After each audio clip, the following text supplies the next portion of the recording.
La réceptionniste a été renvoyée pour avoir volé des clients et le millionnaire a vu tomber de son sac une photo d'enfance. C'était la même que celle qu'il gardait dans le portefeuille de sa fille disparue depuis 17 ans. Le soleil matinal filtrait à travers les rideaux bon marché de l'appartement modeste que Noémie Bernard partageait avec Gisèle, la femme qui l'avait élevée depuis qu'elle n'était qu'un bébé. Noémie s'étira dans son lit étroit, les yeux encore lourds de sommeil. Un coup d'œil à son réveil lui arracha un soupir. Il était déjà 6h30.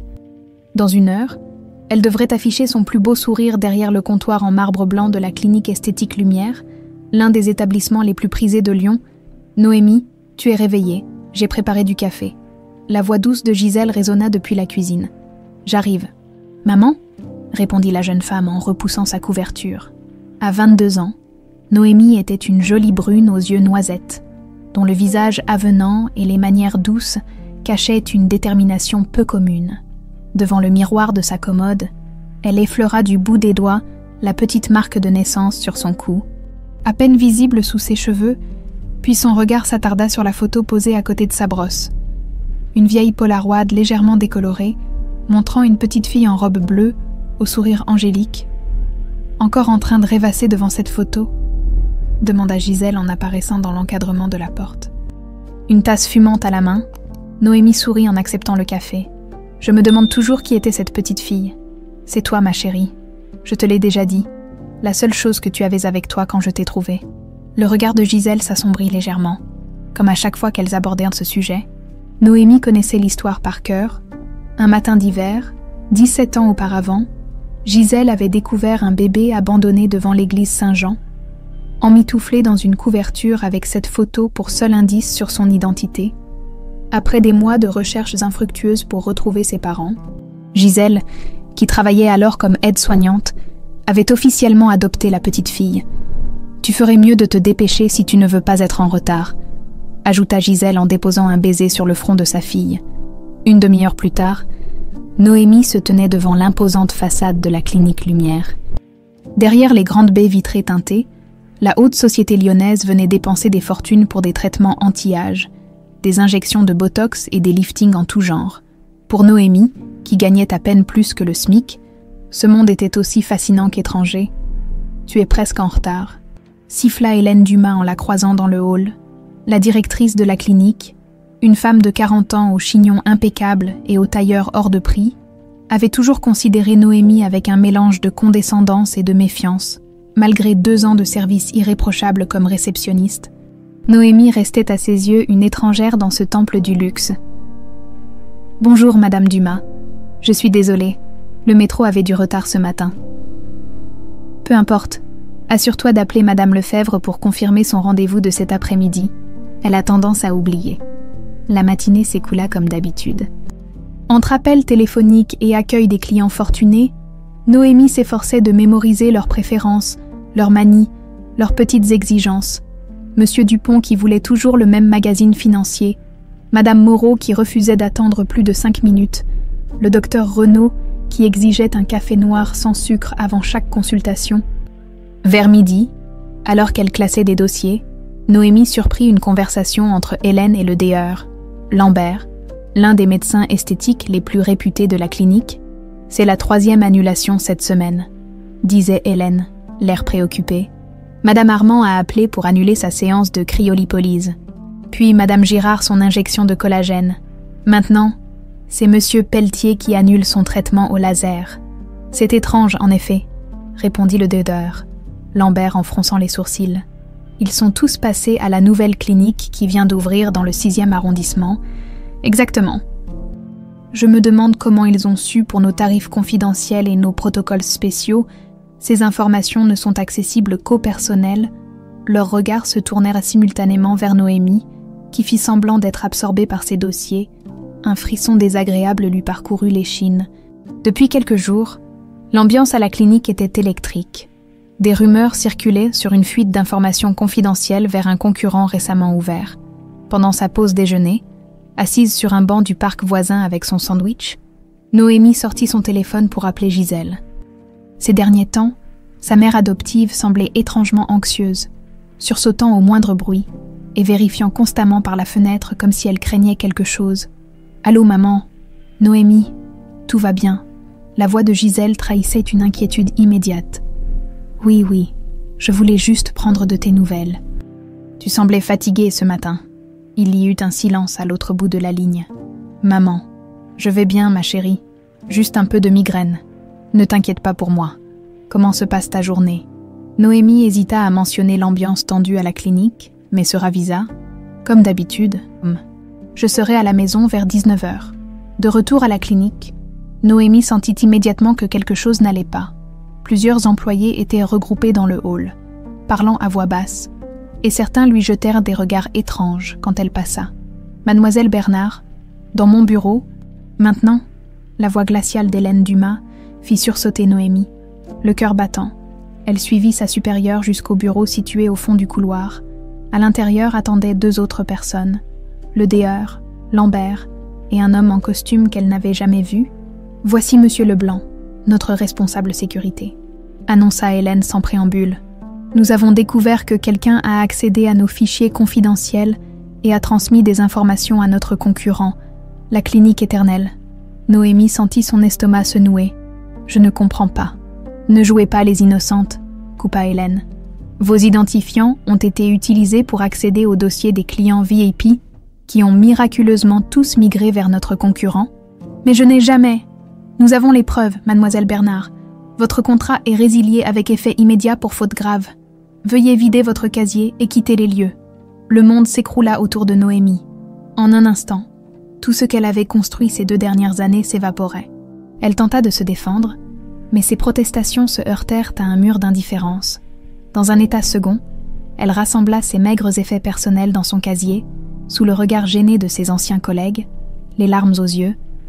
Noémie traversa le hall d'un pas rapide, serrant contre elle son sac à main bon marché contenant ses affaires. Elle était presque arrivée à la porte quand Hélène l'interpella une dernière fois. « Mademoiselle Bernard ». Noémie se retourna, espérant contre toute attente un revirement de situation, mais le regard d'Hélène restait impitoyable. Ne pensez même pas à demander une lettre de recommandation. Ce fut la goutte d'eau.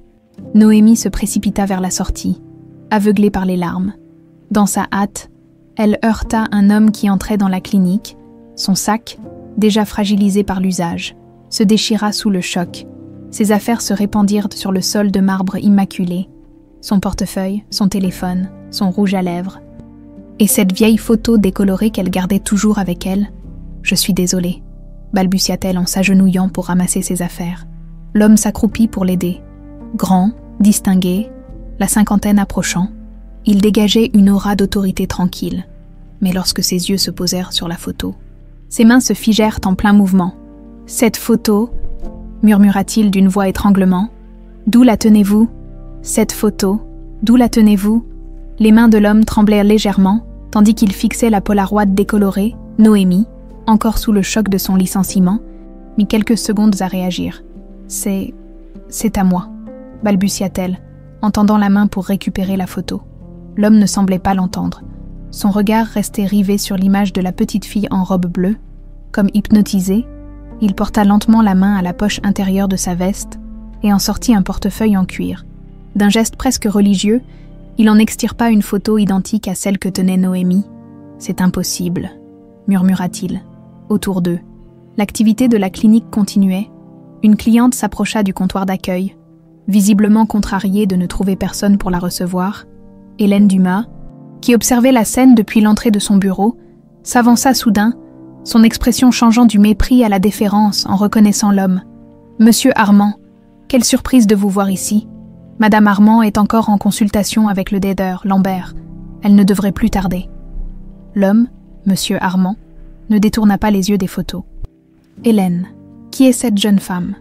Le ton de sa voix, bien que calme, contenait une autorité qui ne souffrait aucun délai.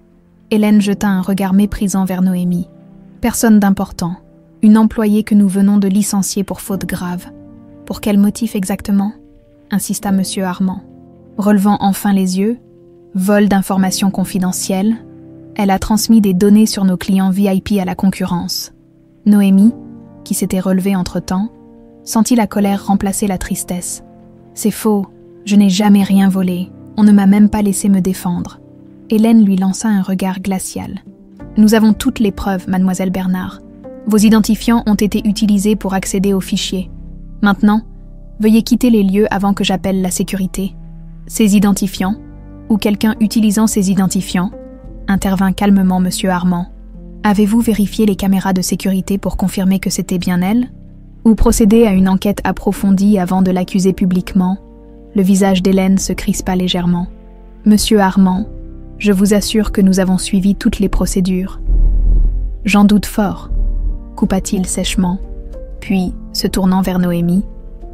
Mademoiselle, j'aimerais vous parler en privé. Accepteriez-vous de prendre un café avec moi?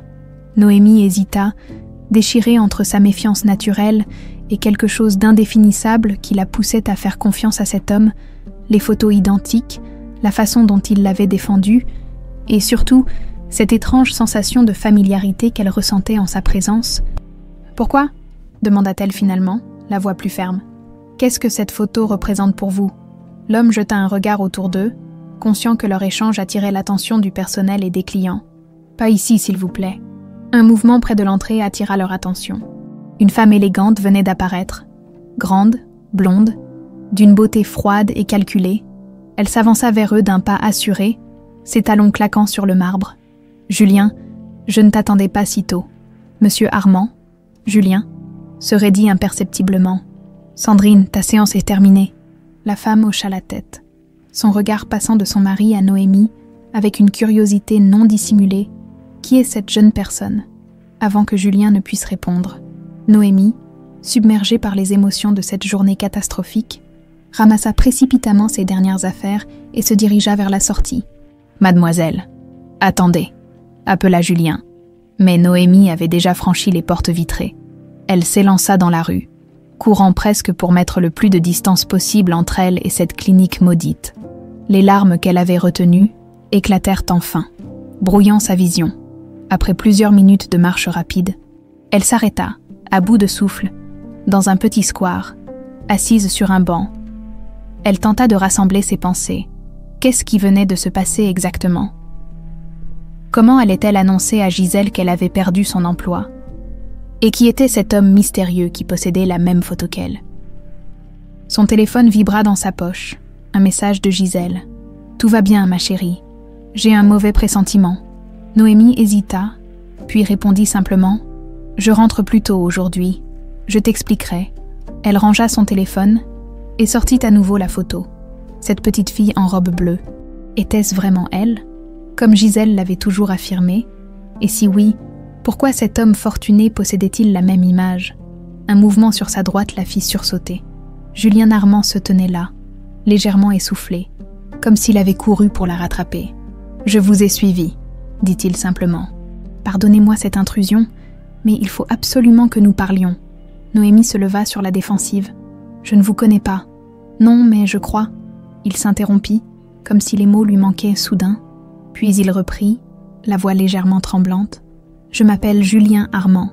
Il y a 17 ans, ma fille Jade a été enlevée. Elle avait 5 ans. Nous n'avons jamais retrouvé son corps. Mais la police a conclu qu'elle était morte, cette photo. » Il sortit à nouveau la Polaroid de sa poche. « C'est la dernière que j'ai prise d'elle, le jour de sa disparition. » Noémie sentit un vertige la saisir. « Ce n'est pas possible, cette photo. C'est la seule chose que j'avais avec moi quand j'ai été trouvée devant une église. J'étais bébé, pas une enfant de 5 ans. » Julien s'approcha, hésitant. « Puis-je » Il tendit la main vers le cou de Noémie, où sa marque de naissance était partiellement visible sous ses cheveux. D'un geste instinctif, elle recula. « Qu'est-ce que vous faites ?» Cette marque de naissance, Jade avait exactement la même, au même endroit. Le monde sembla vaciller autour de Noémie. Les implications de ce qu'il suggérait étaient trop énormes, trop déstabilisantes pour être assimilées d'un coup. « Vous vous trompez » dit-elle fermement. « Je m'appelle Noémie Bernard. J'ai été adoptée par Gisèle Bernard après avoir été abandonnée devant l'église Saint-Jean. J'avais à peine 1 an. Quand exactement? Le 12 novembre, il y a 17 ans. » Le visage de Julien pâlit. C'est la date de l'enlèvement de Jade. Un silence pesant s'installa entre eux. Au loin, le bruit de la circulation lyonnaise semblait appartenir à un autre monde. Noémie sentait ses certitudes s'effondrer une à une, comme un château de cartes balayé par le vent. « Écoutez, » reprit finalement Julien d'une voix douce, « Je comprends que tout ceci doit vous paraître fou, mais les coïncidences sont trop nombreuses pour être ignorées, la photo identique, la marque de naissance, la date. Ça ne prouve rien, coupa Noémie, bien que sa voix manquât de conviction. Non, en effet. Julien sortit une carte de visite de sa poche et la lui tendit. Voici mes coordonnées. Je ne vous demande pas de me croire sur parole, mais j'aimerais que nous puissions faire un test ADN. Si je me trompe, je vous présenterai mes excuses et vous n'entendrez plus jamais parler de moi. Mais si j'ai raison, Noémie prit machinalement la carte, incapable de refuser. Son esprit était un tourbillon de questions sans réponse. « Je dois y aller », murmura-t-elle. « Ma mère m'attend. » Julien acquiesça, respectant sa décision. Alors qu'elle s'éloignait, il ajouta « Une dernière chose, mademoiselle Bernard. Pour ce qui s'est passé à la clinique aujourd'hui, je vous promets que justice sera faite. Personne ne devrait être accusé sans preuve solide. » Noémie hocha la tête sans se retourner et reprit sa route. La carte de visite serrée dans sa main comme un talisman, à quelques centaines de mètres de là, dissimulée dans une voiture aux vitres teintées, Sandrine Armand l'observait à travers des jumelles, son beau visage déformé par une expression de haine pure. « Alors c'est elle », murmura-t-elle en sortant son téléphone. Après toutes ces années, elle composa un numéro qu'elle n'avait pas utilisé depuis longtemps, quand son interlocuteur décrocha. Sa voix devint un sifflement glacial. « Nous avons un problème. Elle est vivante. » La limousine noire filait sur les quais du Rhône. Ses vitres teintées reflétant les lumières de Lyon qui s'allumaient progressivement dans le crépuscule. À l'intérieur, Julien Armand fixait intensément les deux photos posées côte à côte sur le cuir beige de la banquette, identiques, parfaitement identiques. « Tu vas me dire ce qui se passe. » La voix de Sandrine brisa le silence. Assise face à lui, elle l'observait avec un mélange d'agacement et de curiosité calculée. Qui était cette fille à la clinique ? Julien releva lentement les yeux. Comment expliquer l'ouragan d'émotions qui le traversait ? Comment mettre des mots sur cette certitude viscérale qui s'était emparée de lui dès l'instant où il avait vu cette marque sur le cou de Noémie Bernard ? « Je pense que c'est Jade », dit-il simplement. Le visage de Sandrine se figea pendant une fraction de seconde, avant qu'un sourire compatissant n'étire ses lèvres parfaitement maquillées. « Julien, mon amour, nous en avons déjà parlé. Jade est morte il y a 17 ans. Les ravisseurs l'ont tuée quand la rançon n'est pas arrivée à temps. La police a conclu. La police n'a jamais retrouvé son corps, » coupa Julien d'une voix où perçait une colère contenue. « Et cette fille a exactement la même marque de naissance que Jade, au même endroit. Elle possède une photo identique à celle que j'ai prise le jour de l'enlèvement, et elle a été trouvée devant une église exactement à la date où Jade a disparu. » Sandrine prit une profonde inspiration, comme pour se donner le temps de formuler sa réponse. À 46 ans, son visage ne trahissait aucun signe de l'âge, fruit de nombreux traitements à la clinique Lumière. Elle avait épousé Julien 2 ans après la disparition de Jade, alors qu'il était au plus bas, détruit par la culpabilité et le chagrin. « Julien, je comprends à quel point tu souhaites que ce soit vrai, mais réfléchis logiquement. Jade aurait aujourd'hui 22 ans, comme cette fille.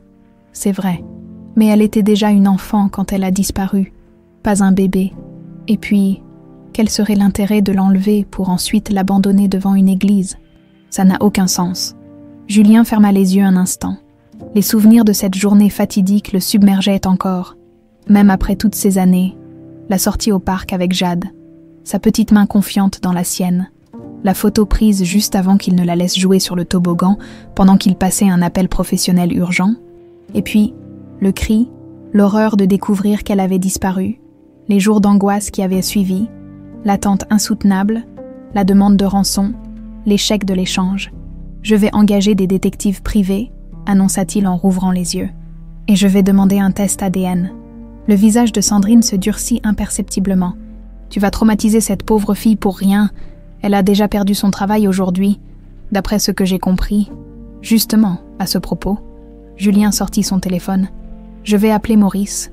Cette histoire de licenciement me semble plus que douteuse. » Maurice Leblanc, son chef de la sécurité depuis plus de 15 ans, décrocha à la première sonnerie.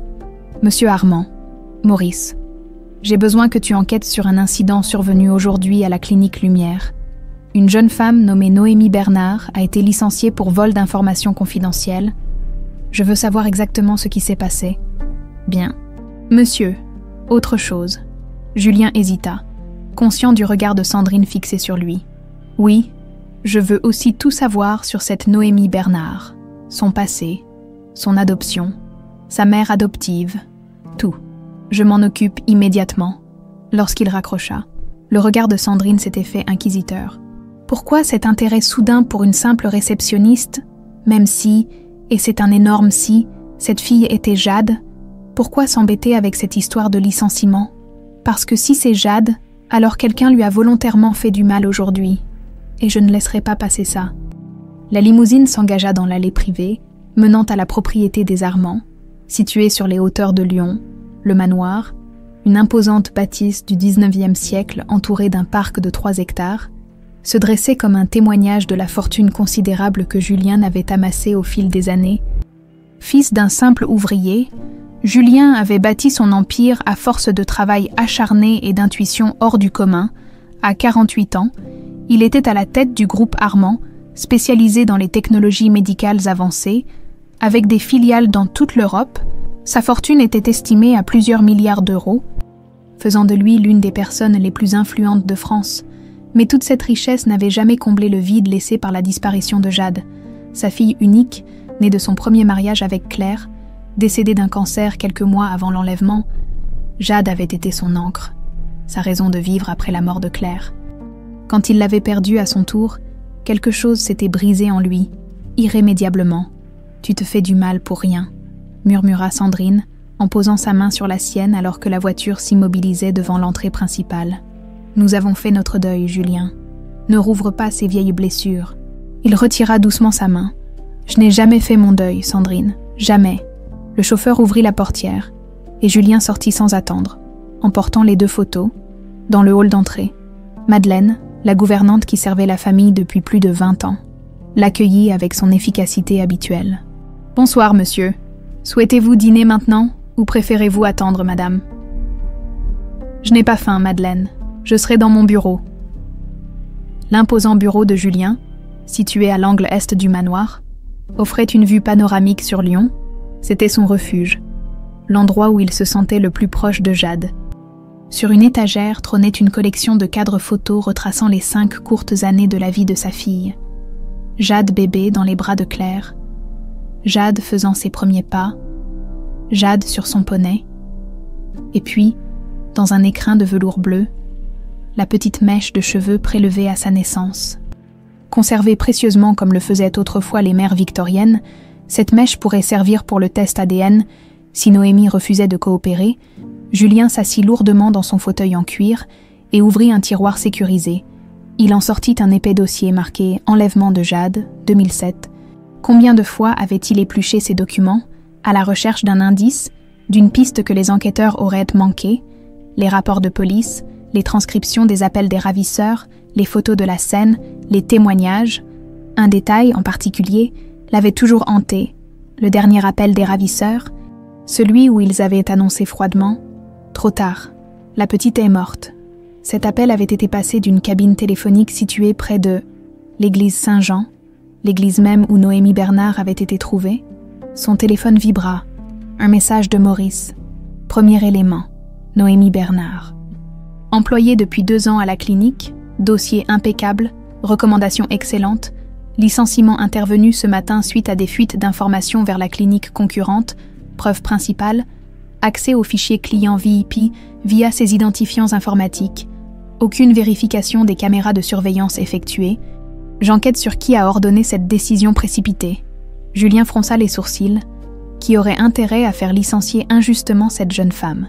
Et pourquoi maintenant, juste au moment où lui-même devait venir chercher Sandrine à la clinique, il se leva et s'approcha de la fenêtre. La nuit était tombée sur Lyon. Parsemant la ville de milliers de lumières, quelque part dans cette constellation urbaine, se trouvait peut-être sa fille, vivante, un espoir qu'il n'osait plus formuler depuis des années renaissait en lui. Fragile mais tenace, son téléphone vibra à nouveau.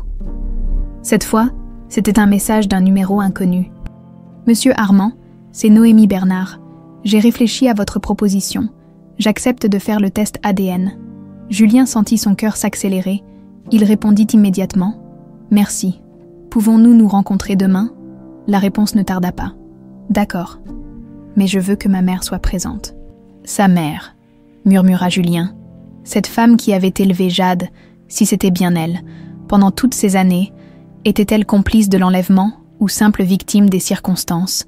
Il lui faudrait des réponses, beaucoup de réponses. Dans l'encadrement de la porte, Sandrine l'observait silencieusement. Son visage parfait ne trahissant rien de la tempête qui faisait rage en elle, car si Jade Armand était vivante, tous ses plans soigneusement élaborés s'effondreraient, et ça, elle ne pouvait pas le permettre. Le petit appartement des Bernard était plongé dans un silence pesant, assise à la table de la cuisine. Noémie fixait la carte de visite de Julien Armand, tandis que Gisèle faisait nerveusement les 100 pas, son visage habituellement doux marqué par une angoisse qu'elle ne cherchait plus à dissimuler. « Tu lui as déjà répondu ? Tu as accepté ce test ?» La voix de Gisèle tremblait légèrement. Noémie acquiesça. « Je dois savoir, maman, tu comprends ? Si cet homme dit vrai, et s'il mentait, coupa Gisèle. S'il n'était qu'un riche excentrique à la recherche d'une héritière, tu y as pensé ? Il avait la même photo que moi, exactement la même. » Gisèle s'arrêta brusquement, comme frappée par une révélation douloureuse. Elle s'approcha lentement de Noémie et prit ses mains dans les siennes. « Ma chérie, je t'ai élevée, aimée, protégée pendant toutes ces années. Quoi qu'il arrive, quoi que tu découvres, n'oublie jamais que tu es ma fille. Peut-être pas par le sang, mais par le cœur. » Ces paroles, qui ressemblaient étrangement à des adieux, firent monter les larmes aux yeux de Noémie. « Pourquoi dis-tu ça comme si tu allais me perdre ?» Gisèle détourna le regard. « Parce que c'est ce qui arrive quand on découvre qu'on appartient à un autre monde. Le monde des Armand n'a rien à voir avec le nôtre, Noémie. Tu connais cette famille ?» Un silence, trop long pour être innocent. « Maman ?» Gisèle se leva et alla jusqu'à la fenêtre. Elle écarta légèrement le rideau et jeta un coup d'œil anxieux dans la rue en contrebas. « Tout Lyon connaît les Armand, » dit-elle finalement. « Julien Armand est l'un des hommes les plus puissants de France. Son entreprise de technologie médicale emploie des milliers de personnes et sa fortune. » Elle secoua la tête. « On dit qu'il pourrait acheter la moitié de la ville s'il le voulait. » Noémie se leva à son tour et rejoignit sa mère près de la fenêtre. « Qu'est-ce que tu regardes ?» Gisèle laissa retomber le rideau. « Rien, je suis juste nerveuse. Cette histoire avec la clinique, et maintenant ça... » « Je l'ai rencontré, tu sais, » dit doucement Noémie. « Il n'a pas l'air d'un monstre. Il semblait brisé, comme s'il avait porté une douleur immense pendant très longtemps. » Gisèle ferma brièvement les yeux. Les apparences peuvent être trompeuses. « Ma chérie, que veux-tu dire ?» Mais Gisèle ne répondit pas. Elle retourna à la cuisine et commença à préparer le dîner avec des gestes mécaniques. Noémie l'observa, troublée par ce comportement inhabituel, depuis qu'elle lui avait raconté sa rencontre avec Julien Armand. Gisèle semblait transformée. Comme si un fantôme du passé était revenu la hanter, Noémie sortit son téléphone et, cédant à la curiosité, tapa le nom de Julien Armand dans le moteur de recherche. Des centaines de résultats s'affichèrent instantanément. Articles de presse économique, photos de galas de charité, analyse financière. Elle cliqua sur un article daté de 17 ans plus tôt. Le titre lui coupa le souffle. Tragédie chez les Armand, la petite Jade toujours portée disparue. La photo qui accompagnait l'article montrait un Julien Armand plus jeune, le visage ravagé par le chagrin, tenant une conférence de presse pour implorer les ravisseurs de libérer sa fille. À ses côtés, une femme blonde que Noémie reconnut comme étant Sandrine, bien qu'elle ne fût pas identifiée comme son épouse dans l'article, elle continua sa lecture, apprenant que Jade Armand, 5 ans, avait été enlevée alors qu'elle jouait dans un parc sous la surveillance de son père. Une rançon avait été demandée, mais l'échange avait échoué. Quelques jours plus tard, les ravisseurs avaient appelé pour annoncer la mort de l'enfant, mais aucun corps n'avait jamais été retrouvé. Un détail attira particulièrement son attention. La date de l'enlèvement, le 12 novembre 2007, exactement le jour où Gisèle l'avait trouvé devant l'église Saint-Jean. Son cœur battant la chamade, Noémie s'apprêtait à confronter Gisèle avec cette information quand son téléphone vibra. Un message de Julien Armand. « Le laboratoire peut nous recevoir demain à 10h. Je peux venir vous chercher, vous et votre mère, si vous le souhaitez. » Noémie jeta un coup d'œil à Gisèle. Toujours occupée à la cuisine, le dos tourné, les épaules tendues. Quelque chose n'allait pas. Sa mère lui cachait quelque chose d'important. Elle en était certaine maintenant. « Maman, est-ce que tu savais pour l'enlèvement de Jade Armand ?» Gisèle se figea, un couteau à la main lorsqu'elle se retourna. Son visage était d'une pâleur inquiétante. « Pourquoi me demandes-tu ça ? Parce que c'est arrivé le jour même où tu m'as trouvé, le 12 novembre 2007. » Gisèle posa lentement le couteau. Ses mains tremblaient tellement qu'elle dut s'appuyer contre le comptoir. « Ce n'est qu'une coïncidence, » murmura-t-elle. « Une coïncidence ? La même date, la même photo, la même marque de naissance. Maman, qu'est-ce que tu ne me dis pas ?» À cet instant, quelqu'un frappa à la porte. 3 coups brefs, impérieux. Gisèle sursauta violemment. « N'ouvre pas !» s'écria-t-elle. Mais Noémie, poussée par un mélange de colère et de confusion, se dirigea déjà vers l'entrée. Elle ouvrit la porte pour découvrir un homme d'une 50aine d'années, au visage sévère, vêtu d'un costume sombre. « Mademoiselle Bernard ?» demanda-t-il d'une voix professionnelle. « Je suis Maurice Leblanc, chef de la sécurité pour Monsieur Armand. Il m'a chargé de vous remettre ceci. » Il lui tendit une enveloppe. « Qu'est-ce que c'est ?» demanda Noémie, méfiante. « Les résultats de notre enquête préliminaire concernant votre licenciement, il apparaît que vous avez été victime d'un coup monté. Quelqu'un a délibérément utilisé vos identifiants pour accéder aux fichiers confidentiels et vous faire accuser. Monsieur Armand souhaite que vous sachiez qu'il a contacté la direction de la clinique et exigé votre réintégration immédiate avec des excuses officielles et une compensation substantielle. » Noémie prit l'enveloppe, abasourdie. Comment a-t-il pu découvrir tout ça en si peu de temps ? Maurice Leblanc esquissa un sourire discret. Monsieur Armand a des ressources considérables à sa disposition, mademoiselle, et quand il veut quelque chose, qui a fait ça ? Qui m'a piégé ? Nous enquêtons encore, mais sachez que Monsieur Armand ne laissera pas cette affaire sans suite. Il inclina légèrement la tête. Bonne soirée. Mademoiselle Bernard, nous nous verrons demain au laboratoire. Alors qu'il s'apprêtait à partir, son regard se posa sur Gisèle, qui était apparue derrière Noémie. Quelque chose passa entre eux. Une reconnaissance, un message silencieux que Noémie ne sut interpréter après le départ de Maurice. Noémie se tourna vers sa mère, l'enveloppe serrée dans sa main. « Tu le connaissais ?» Gisèle secoua la tête, mais ses yeux trahissaient son mensonge. « Non, jamais vu. » Cette nuit-là, Noémie ne parvint pas à trouver le sommeil. Allongée dans son lit, elle écoutait les bruits feutrés qui provenaient de la chambre de Gisèle.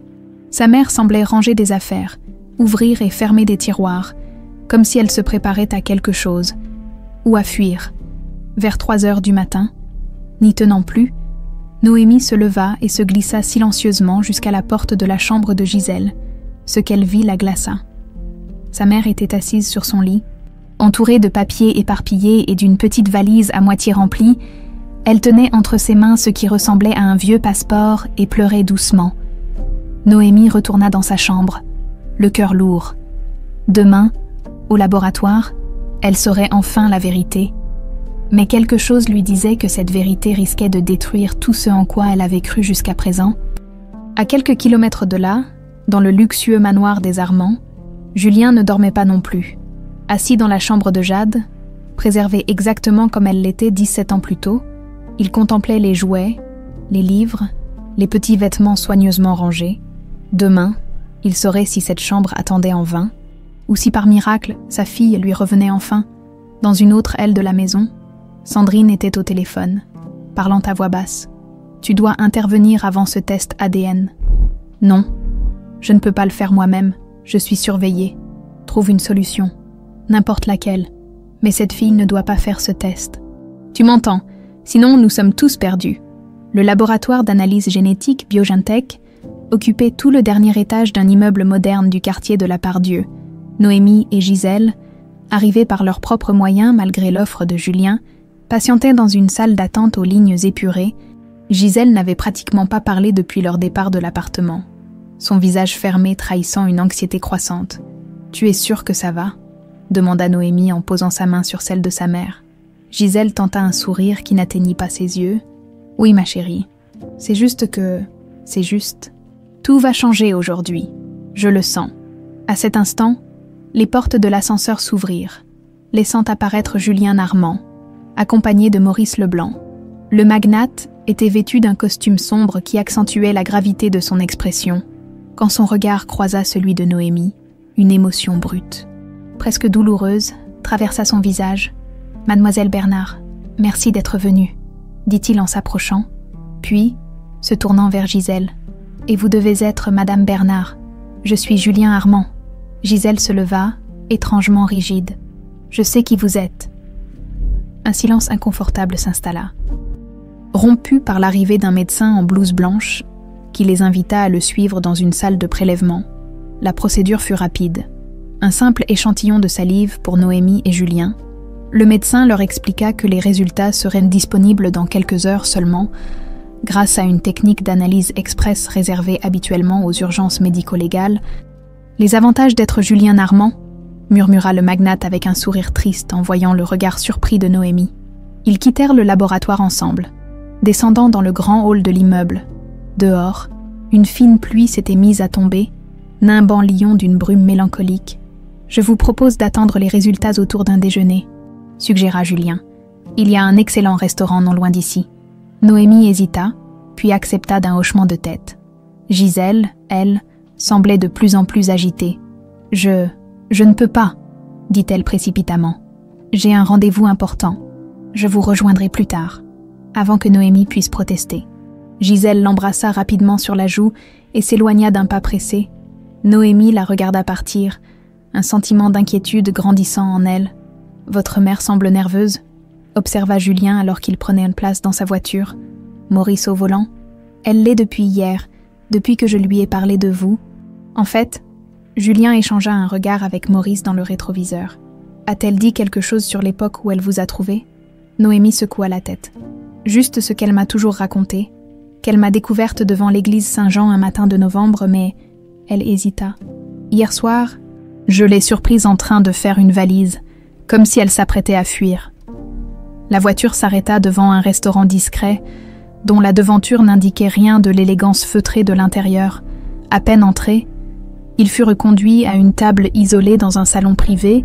Une fois installé, Julien sortit de sa serviette un dossier qu'il posa devant lui. « Noémie, avant que les résultats n'arrivent, j'aimerais vous parler de Jade, de ce qui s'est passé il y a 17 ans. » Elle acquiesça silencieusement, sentant que ce moment était crucial.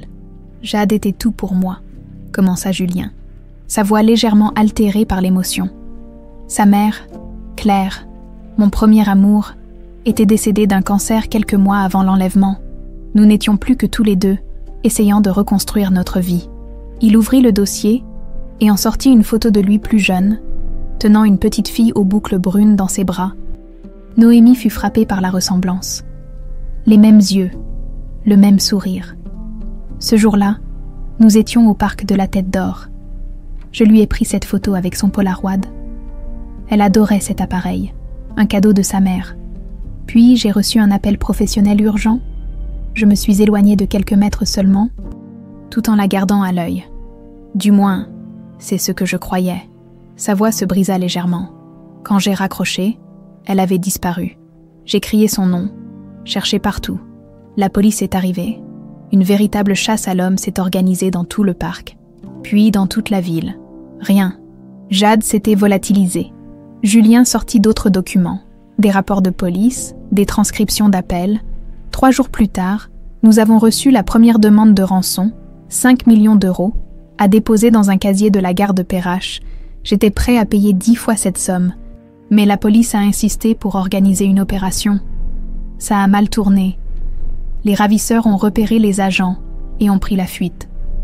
Noémie écoutait, le souffle court, comme si elle assistait à un film dont elle était paradoxalement l'héroïne absente.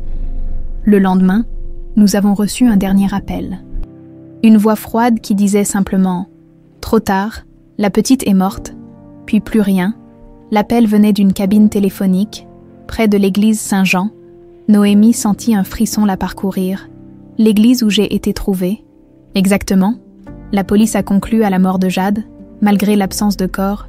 L'enquête a progressivement été abandonnée, classée comme un enlèvement qui a mal tourné, mais je n'y ai jamais cru.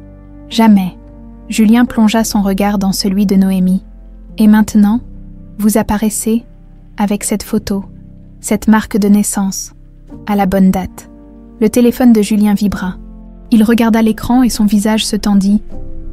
Les résultats, ils viennent d'arriver par email. Noémie sentit son cœur s'accélérer.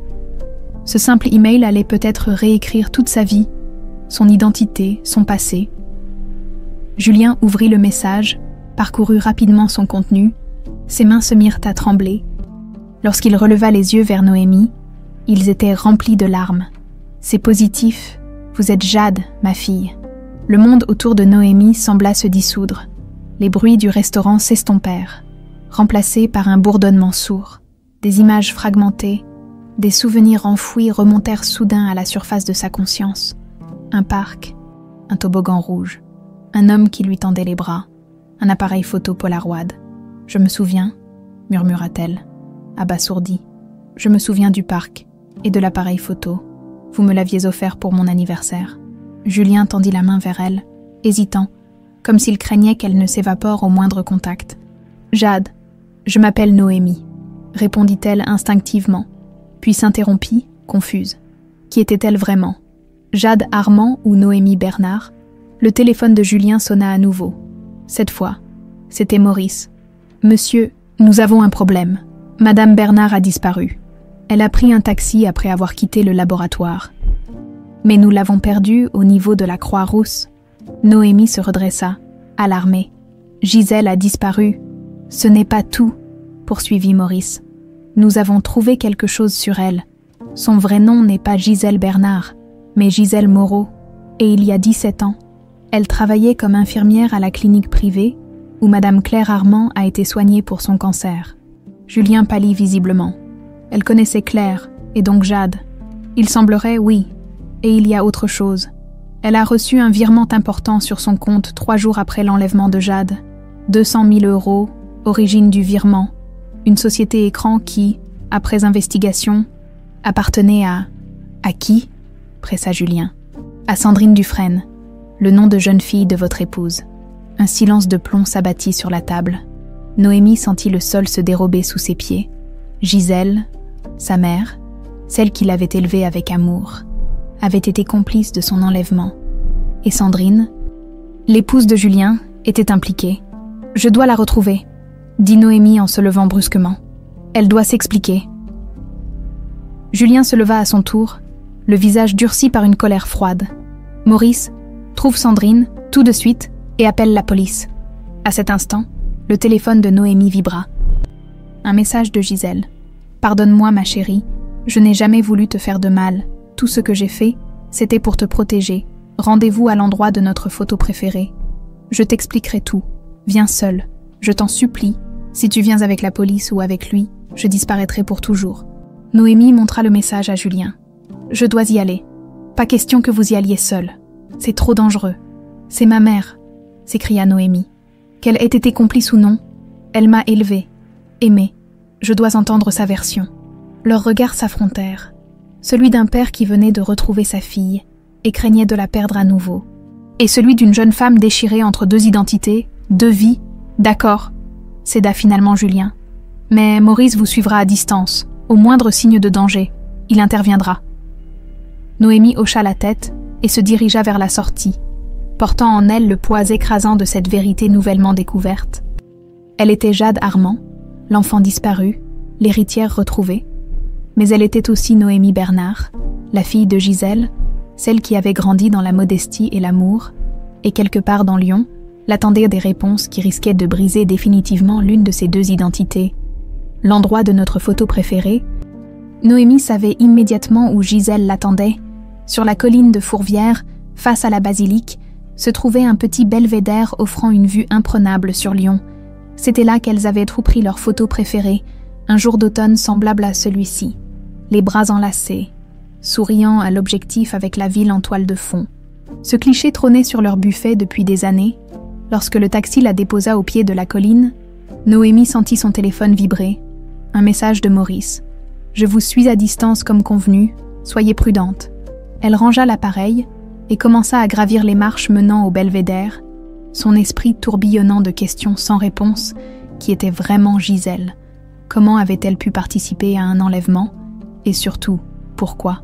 L'argent semblait une raison évidente, mais quelque chose ne collait pas. Si Gisèle n'avait été motivée que par l'appât du gain, pourquoi avoir gardé Noémie? L'avoir élevée avec tant d'amour pendant toutes ces années, arrivée au sommet, essoufflée par l'ascension rapide, Noémie scruta les alentours. Le belvédère était presque désert en ce jour de semaine pluvieux. Seuls quelques touristes bravaient l'humidité pour admirer la vue. Et là, assise sur un banc à l'écart, emmitouflée dans un manteau gris, se tenait Gisèle, en voyant approcher Noémie. Son visage s'illumina, puis s'assombrit aussitôt. « Tu es venue seule ?» demanda-t-elle, scrutant nerveusement les environs. « Oui » mentit Noémie en s'asseyant à côté d'elle. « Je veux juste comprendre, maman. Dis-moi la vérité. S'il te plaît. » Gisèle inspira profondément, comme pour rassembler son courage. « Les résultats du test sont positifs, n'est-ce pas? Tu es bien Jade Armand. » Noémie acquiesça silencieusement. « Je m'en doutais. » Gisèle sortit de son sac un petit carnet usé qu'elle tendit à Noémie. « Tout est là-dedans. Mon journal, j'ai commencé à l'écrire le jour où tu es entrée dans ma vie, pour qu'un jour, si ce jour devait arriver, tu puisses comprendre. » Noémie prit le carnet d'une main tremblante et l'ouvrit. Les premières pages, datées de novembre 2007, étaient couvertes d'une écriture serrée, parfois brouillée par ce qui semblait être des larmes séchées. « Je n'étais pas censée te garder », expliqua doucement Gisèle pendant que Noémie parcourait les pages. « J'étais juste un maillon dans la chaîne, je devais te récupérer après l'enlèvement et te confier à quelqu'un d'autre, qui t'emmènerait à l'étranger. Mais quand je t'ai vue, sa voix se brisa. Tu étais terrifiée, mais tu ne pleurais pas. Tu me regardais avec ces grands yeux bruns remplis de questions, et j'ai su que je ne pouvais pas te livrer. Alors j'ai menti aux autres. J'ai dit que tu t'étais enfuie, que je t'avais perdue. J'ai inventé cette histoire d'enfant trouvée devant l'église. J'ai changé ton prénom. J'ai déménagé dans un autre quartier de Lyon. J'ai utilisé l'argent pour nous construire une nouvelle vie. » Noémie releva la tête, les yeux embués de larmes. « Mais pourquoi participer à un enlèvement? Tu étais infirmière, tu t'occupais de personnes malades. J'ai soigné Claire Armand pendant des mois, » murmura Gisèle. « J'ai vu sa souffrance, sa dignité face à la maladie. J'ai aussi vu Julien et la petite Jade venir chaque jour, cette famille unie malgré le drame. Et puis j'ai rencontré Sandrine. Le nom flotta entre elles comme une ombre menaçante. Elle venait aussi voir Claire, se faisant passer pour une cousine éloignée. Après la mort de Claire, elle s'est rapprochée de Julien, prétendant vouloir l'aider dans son deuil. Elle avait tout calculé, tout planifié. Elle voulait la fortune des Armand, mais tant que Jade était vivante, j'étais l'héritière, compléta Noémie, comprenant soudain l'horrible vérité. Sandrine m'a manipulée, poursuivit Gisèle, les mains tremblantes. Elle connaissait mes problèmes financiers, ma solitude. Elle m'a fait croire que Julien négligeait Jade, qu'elle serait mieux dans une famille adoptive à l'étranger, que l'argent de la rançon servirait à payer les meilleurs soins pour l'enfant. Je l'ai cru, jusqu'à ce que je te rencontre. Noémie ferma les yeux, assaillie par des fragments de souvenirs. Une femme blonde lui offrant des bonbons dans le parc, la même femme lui demandant de la suivre pour retrouver son papa. C'est Sandrine qui m'a enlevée directement. Gisèle hocha la tête. Avec l'aide d'un homme, un certain Laurent, je ne l'ai jamais rencontré. Elle devait te garder quelques heures puis te confier à moi. Quand elle t'a amené, j'ai compris que j'avais fait une terrible erreur, mais c'était trop tard pour faire marche arrière. Alors j'ai décidé de te protéger, de t'élever comme ma propre fille. Et maintenant, que va-t-il se passer ? Demanda Noémie, la gorge nouée. Maintenant, tu dois retourner auprès de ton père, reprendre ta vraie place. Gisèle posa une main sur la joue de Noémie. Je vais disparaître un temps. Sandrine me cherche. Elle sait que je peux tout révéler, mais avant, je veux que tu me promettes quelque chose. Quoi ? Va voir la police, raconte-leur tout. Montre-leur ce journal. Sandrine doit payer pour ce qu'elle a fait. Noémie serra Gisèle dans ses bras, incapable de retenir ses larmes. Viens avec moi. On ira ensemble. Je ne veux pas te perdre. Tu ne me perdras jamais. Ma chérie, quoi qu'il arrive, je serai toujours ta maman. Peut-être pas celle qui t'a mise au monde, mais celle qui t'a choisie. Elles restèrent ainsi enlacées pendant de longues minutes, jusqu'à ce que Gisèle se dégage doucement. Va maintenant. Maurice nous observe depuis l'escalier. Il te protégera. Comment sais-tu pour Maurice ? Un sourire triste passa sur le visage de Gisèle. Je connais Maurice depuis longtemps. Il était déjà chef de la sécurité des Armand à l'époque de l'enlèvement. Il m'a reconnue hier, j'en suis certaine. Noémie hésitait encore à partir, à laisser Gisèle derrière elle. Je t'aime, maman. Quoi qu'il se soit passé, je t'aime aussi, ma Jade. Je t'ai toujours aimée. C'était la première fois que Gisèle l'appelait par ce prénom. Étrangement, il ne sonnait pas faux aux oreilles de Noémie, comme si une partie d'elle-même, longtemps endormie, se réveillait enfin. 2 heures plus tard, Noémie se tenait devant l'imposant portail de la propriété Armand, le journal de Gisèle serré contre sa poitrine. Maurice l'avait conduite directement ici, après leur rencontre avec un officier de police, qui avait pris sa déposition et recueilli le précieux témoignage écrit « Votre père vous attend », dit Maurice en composant le code d'accès. Il a demandé à ce que vous soyez seul avec lui pour cette première visite. Madame Armand est absente pour le moment. Le portail s'ouvrit silencieusement, révélant une longue allée bordée d'arbres centenaires. Au bout se dressait le manoir, imposante bâtisse de pierre blonde aux nombreuses fenêtres. Noémie avança lentement, comme dans un rêve, vers cette demeure qui aurait dû être la sienne. Julien l'attendait sur le perron, le visage marqué par l'émotion. Quand elle arriva à sa hauteur, il resta immobile, respectant sa distance, comprenant instinctivement qu'elle avait besoin de temps. « Bienvenue chez toi. »« Jade » dit-il simplement.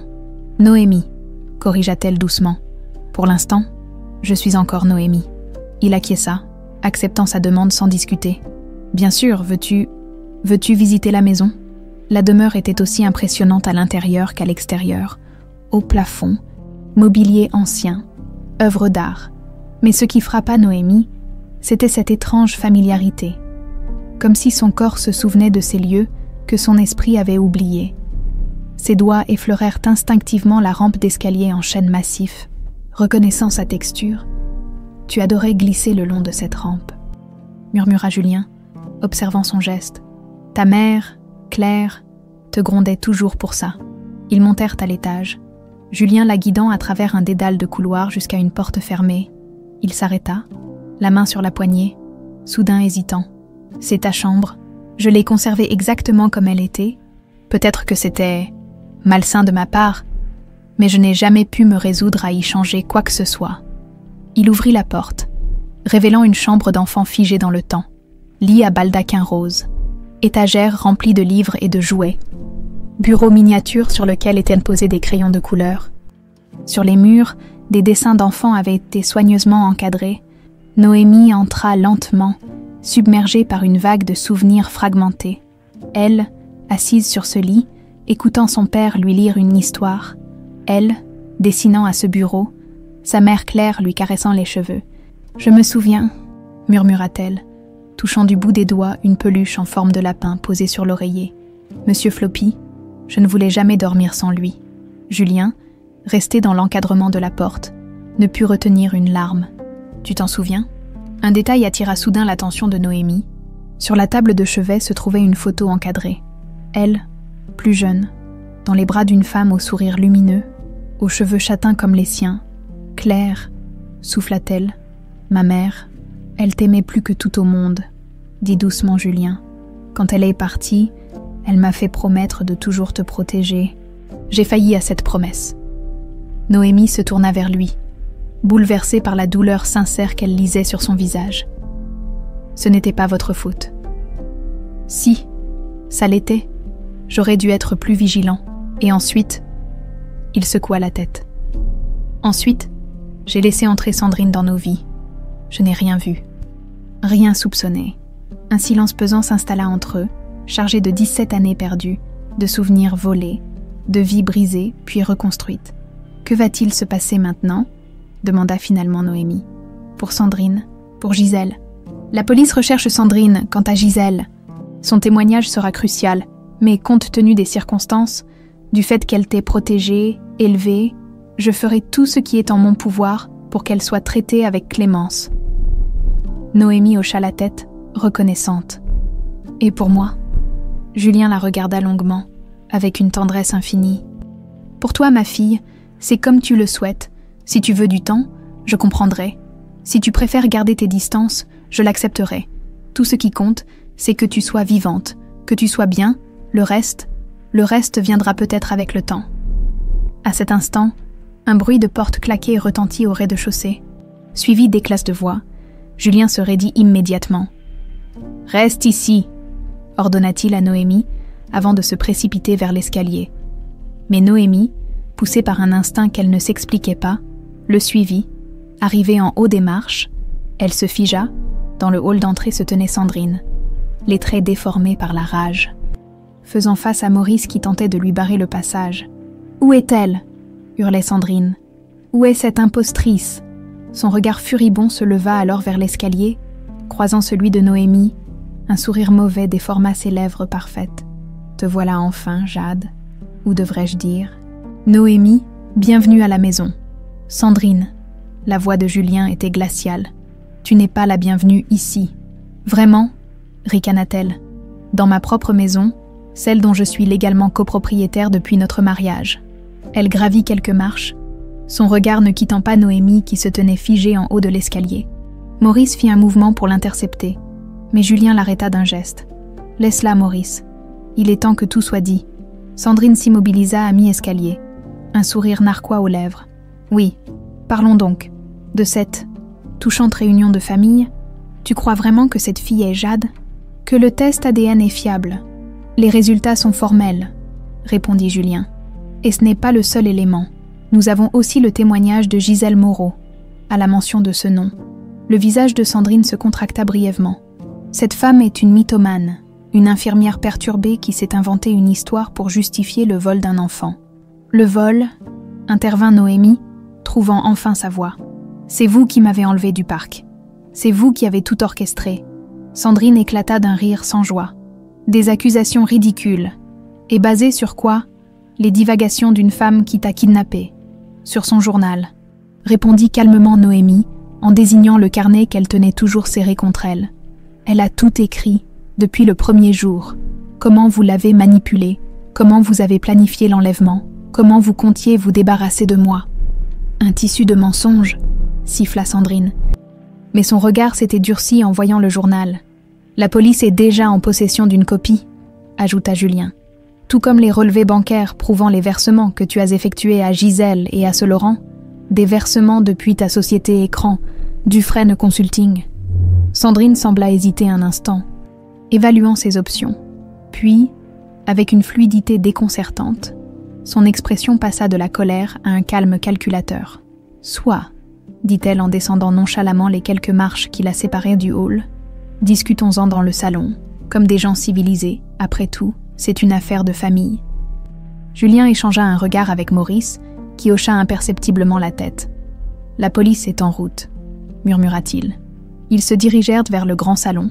Noémie, comme attirée par un aimant invisible, suivit Julien, gardant toutefois une distance prudente avec Sandrine, cette femme qu'elle avait aperçue brièvement à la clinique. Cette femme qui avait orchestré sa disparition, qui avait brisé 2 familles par pure cupidité, elle la fascinait autant qu'elle la terrifiait.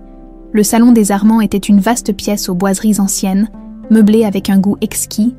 Sandrine se dirigea directement vers le bar et se servit un verre de whisky, comme si la situation était parfaitement normale. « Tu veux savoir pourquoi, n'est-ce pas, Jade ?» demanda-t-elle en sirotant son verre, s'adressant directement à Noémie pour la première fois. « Pourquoi j'ai orchestré ton enlèvement ? Je crois que je le sais déjà, » répondit Noémie. « Pour l'argent. » Pour la fortune des Armands, Sandrine eut un sourire condescendant. L'argent, bien sûr, mais pas seulement. Elle se tourna vers Julien, son regard s'enflammant soudain d'une intensité troublante. Pour lui, pour nous, Julien la dévisagea avec dégoût. Il n'y a jamais eu de nous. Sandrine, tu t'es servi de moi, de ma vulnérabilité après la disparition de Jade. Je t'ai aimée dès le premier jour, s'exclama Sandrine avec une passion qui semblait presque authentique. Quand je t'ai rencontrée à l'hôpital, auprès de Claire, j'ai su immédiatement que nous étions faits l'un pour l'autre. Mais tu ne voyais rien, aveuglée par ton amour pour ta mourante et ta précieuse petite fille. Noémie frissonna en entendant la haine qui transparaissait dans ses derniers mots. Alors tu as décidé de les éliminer, demanda Julien, la voix tremblante de rage contenue. Claire était déjà condamnée par le cancer. Mais Jade, je n'ai jamais voulu sa mort, protesta Sandrine. L'enlèvement devait juste l'éloigner, la faire disparaître de nos vies. Elle devait être adoptée à l'étranger, avoir une nouvelle famille. C'est cette idiote de Gisèle qui a tout compliqué en décidant de la garder. Elle se resservit un verre, ses gestes trahissant une nervosité croissante, malgré son apparente assurance. J'ai attendu patiemment, Julien. J'ai été là pour toi pendant que tu te morfondais. Je t'ai aidé à te reconstruire. Je suis devenue ta femme, ta partenaire. Nous avons bâti quelque chose ensemble. Tu as bâti un château de cartes sur un crime odieux, corrigea Julien. Et maintenant, tout s'effondre. Un silence pesant s'abattit sur la pièce. Noémie observait cette femme qui avait détruit sa vie, qui l'avait arrachée à son père, qui avait manipulé Gisèle. Elle cherchait en elle la colère, la haine, mais ne trouvait qu'une profonde pitié mêlée de dégoût. « Comment avez-vous su ?» demanda-t-elle soudain. « Comment avez-vous découvert qui j'étais ?» Le regard de Sandrine se fit lointain. « Ce n'était pas prévu que je te croise un jour. Lyon est une grande ville après tout. Mais il y a 3 mois, je t'ai aperçu par hasard dans la rue. Tu ressemblais tellement à Claire que j'ai eu un choc. J'ai fait suivre Gisèle, j'ai découvert ton identité, ton travail à la clinique, et vous avez décidé de me faire licencier. Pourquoi ? Pour t'éloigner ? Pour que tu quittes Lyon ? Que tu cherches du travail ailleurs ? Mais cette imbécile d'Hélène a bâclé le travail. Elle devait juste te pousser à démissionner. Pas te humilier publiquement. Et puis Julien est arrivé au mauvais moment. Julien secouait la tête, assommé par ses révélations. Toutes ces années où je t'ai fait confiance, où je t'ai ouverte les portes de ma vie, de mon cœur. J'ai été une bonne épouse, s'écria Sandrine avec véhémence. J'ai géré cette maison. Je t'ai soutenue dans tes affaires. J'ai été la parfaite compagne. Tu as été un monstre, répliqua froidement Julien. Et tu vas payer pour tes crimes. Le bruit de sirène se fit entendre au loin, se rapprochant rapidement. Sandrine pâlit visiblement. Tu ne peux pas faire ça, murmura-t-elle. Tu ne peux pas me livrer à la police. Le scandale détruirait ton entreprise, ta réputation. Ma réputation m'importe peu. Justice doit être faite. Sandrine se tourna alors vers Noémie. Son masque de contrôle se fissurant complètement. Toi, tu peux comprendre, n'est-ce pas ? Gisèle a fait partie du complot. Elle était complice. Et pourtant tu l'aimes toujours. Tu peux pardonner. Gisèle a été manipulée, répondit doucement Noémie. Et elle a passé 17 ans à me protéger, à m'aimer sincèrement. Ce n'est pas comparable. Les sirènes étaient maintenant tout proches. Maurice, qui s'était discrètement éclipsé, revint dans le salon. « La police est à l'entrée, monsieur. » Sandrine sembla se décomposer sous leurs yeux. Puis, dans un sursaut désespéré, elle sortit de son sac un petit pistolet qu'elle pointa vers Noémie. « Si je ne peux pas avoir ce que je veux, personne ne l'aura. » Tout se passa en un éclair. Julien se jeta devant Noémie. Maurice bondit vers Sandrine. Un coup de feu retentit, assourdissant dans l'espace confiné, puis le chaos, lorsque Noémie rouvrit les yeux, qu'elle avait fermés instinctivement, elle vit Maurice maîtrisant Sandrine au sol, le pistolet désormais loin de sa portée, et Julien, son père, se tenant le bras gauche, le visage crispé de douleur. « Papa !» s'écria-t-elle, le mot lui échappant naturellement pour la première fois. Elle se précipita vers lui. La balle l'avait touché à l'épaule. La blessure saignait abondamment, mais ne semblait pas mettre sa vie en danger. « Ce n'est rien », murmura-t-il en serrant sa main. « Ça en valait la peine. Pour t'entendre m'appeler « Papa » à nouveau. » Des policiers en uniforme firent irruption dans le salon. Armes au poing, suivis d'enquêteurs en civil, Sandrine fut immédiatement menottée et emmenée, hurlant des menaces et des accusations incohérentes. Des ambulanciers prirent en charge Julien, bandant provisoirement sa blessure, avant de le conduire à l'hôpital. Pendant tout ce temps, Noémie resta à ses côtés, comme si un lien invisible, longtemps rompu mais jamais vraiment détruit, les unissait à nouveau, dans l'ambulance qui les conduisait à l'hôpital. Julien, malgré la douleur, gardait les yeux fixés sur sa fille retrouvée. « Je suis désolé, » murmura-t-il. « Désolé pour tout ce que tu as dû endurer à cause de ma négligence. » « Ce n'était pas votre faute, » répondit Noémie en serrant sa main valide. « Et puis, j'ai eu une belle vie avec Gisèle. Différente, mais belle. »« Gisèle, » répéta Julien, pensif. « Nous devons la retrouver, la protéger. Elle t'a sauvée, à sa manière. » Noémie hocha la tête, émue par cette compréhension inattendue. Elle a dit qu'elle disparaîtrait un temps, qu'elle avait peur de Sandrine. « Nous la retrouverons, » promit Julien, « ensemble. » À cet instant, le téléphone de Noémie vibra dans sa poche. Un message de Gisèle. « Je suis en sécurité. Ne t'inquiète pas pour moi. Vis ta nouvelle vie, ma chérie. Je t'aimerai toujours. » Noémie montra le message à Julien, les larmes aux yeux. « Je ne veux pas choisir, » murmura-t-elle. « Je ne veux pas avoir à choisir entre vous deux. » Julien pressa doucement sa main, comprenant son dilemme. Tu n'auras pas à le faire, je te le promets. » Dehors, Lyon défilait sous la lumière dorée du soleil couchant. La ville où Noémie avait grandi, la ville où Jade était née. 2 vies, 2 identités, désormais réunies en une seule personne. Le chemin serait long pour réconcilier ces 2 parts d'elle-même, mais pour la première fois depuis que cette incroyable histoire avait commencé, Noémie sentait que c'était possible. Qu'un jour, peut-être, elle pourrait vraiment être à la fois Noémie Bernard et Jade Armand. 3 jours s'étaient écoulés depuis l'arrestation de Sandrine. 3 jours durant lesquels le monde de Noémie avait basculé dans une réalité parallèle, où les journalistes campaient devant le manoir Armand, où les réseaux sociaux s'enflammaient autour de l'affaire de l'héritière retrouvée, où la police multipliait les interrogatoires et les reconstitutions. Assise dans la bibliothèque du manoir, Noémie parcourait les gros titres sur sa tablette. Le miracle des Armand, Jade, retrouvée 17 ans après son enlèvement. Sandrine Armand, la marâtre diabolique qui a orchestré le kidnapping de sa belle-fille. La fortune des Armand, à qui reviendront les milliards. Chaque article semblait plus sensationnaliste que le précédent. « Tu ne devrais pas lire ces torchons », dit Maurice en entrant dans la pièce, portant un plateau avec 2 tasses de thé. Depuis la tentative de meurtre de Sandrine, il ne quittait plus Noémie d'une semelle, assumant personnellement sa protection. « Je dois savoir ce qu'il raconte », répondit-elle, en acceptant la tasse qu'il lui tendait. Pour me préparer, Maurice s'assit face à elle, son visage habituellement impassible, laissant transparaître une inquiétude sincère. « Vous n'avez pas à affronter tout cela seul.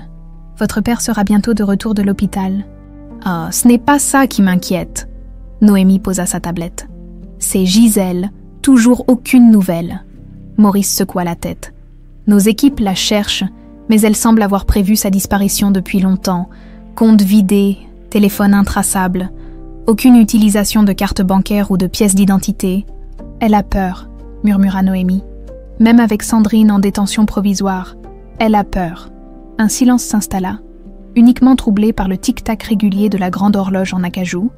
Noémie observait les rayonnages de livres anciens qui tapissèrent les murs, tentant d'imaginer son père, son vrai père, passant des heures dans cette pièce. Ces derniers jours, elle avait exploré le manoir, redécouvrant des lieux qui éveillaient parfois en elle des fragments de souvenirs. La balançoire dans le jardin, l'odeur particulière du cabinet de travail de Julien, la texture du tapis persan dans le hall d'entrée. « Maurice, » dit-elle soudain. « Vous connaissiez ma mère, Claire, je veux dire. » Le visage du chef de la sécurité s'adoucit. « Oui, mademoiselle, j'ai commencé à travailler pour votre père peu après leur mariage. Madame Claire était... » Il chercha ses mots. Elle était la lumière de cette maison, brillante, généreuse, toujours souriante malgré la maladie qui la rongeait. Et elle vous adorait. Comment était-elle, avec moi? Patiente, aimante. Elle vous lisait des histoires pendant des heures, vous emmenait partout avec elle, même pendant ses traitements quand c'était possible. Elle disait toujours que vous étiez son petit miracle. Noémie sentit les larmes lui monter aux yeux. Cette mère, dont elle n'avait presque aucun souvenir, avait laissé une empreinte indélébile dans le cœur de ceux qui l'avaient connue. Le téléphone de Maurice vibra. Il consulta l'écran et se leva promptement. « Votre père vient d'arriver. Je vais l'aider à s'installer. » Quelques minutes plus tard, Julien Armand entra dans la bibliothèque, le bras gauche en écharpe, mais le regard vif.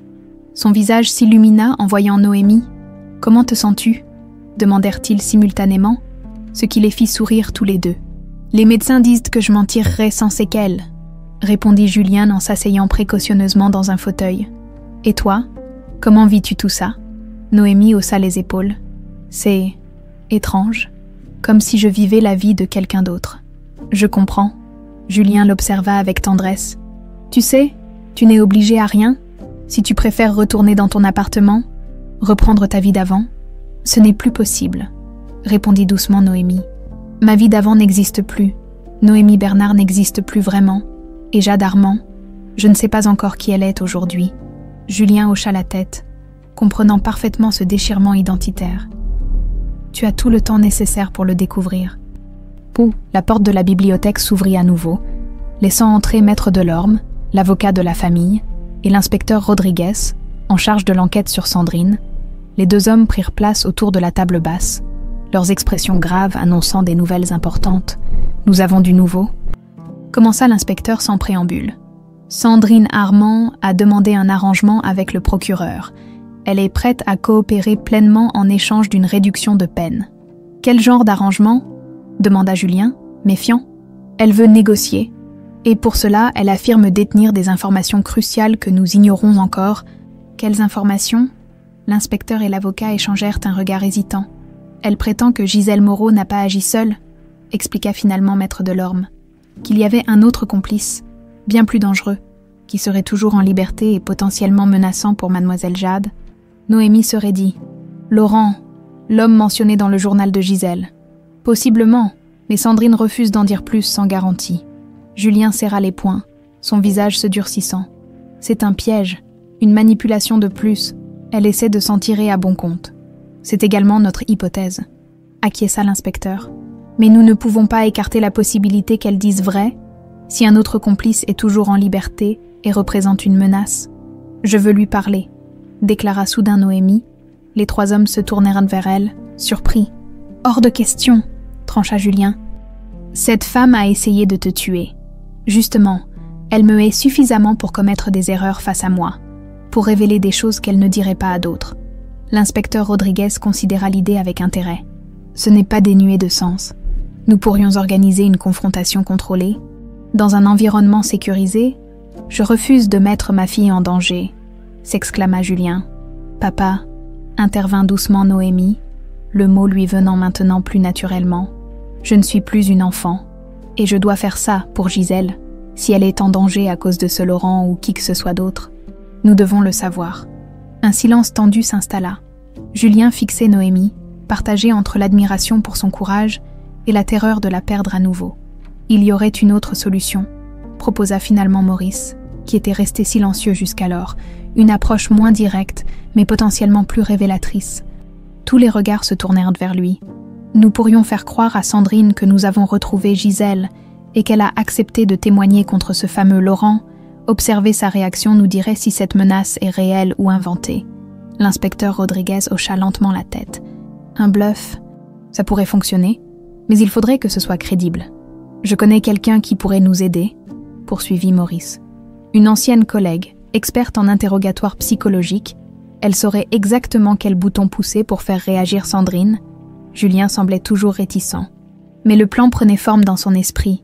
Et si elle mord à l'hameçon, si elle révèle effectivement l'existence d'un complice dangereux, alors nous mettrons en place un dispositif de protection renforcé autour de Noémie et intensifierons les recherches pour retrouver Gisèle, répondit l'inspecteur. Dans tous les cas, nous serons fixés. Noémie observait cette conversation, étrangement calme malgré la gravité de la situation.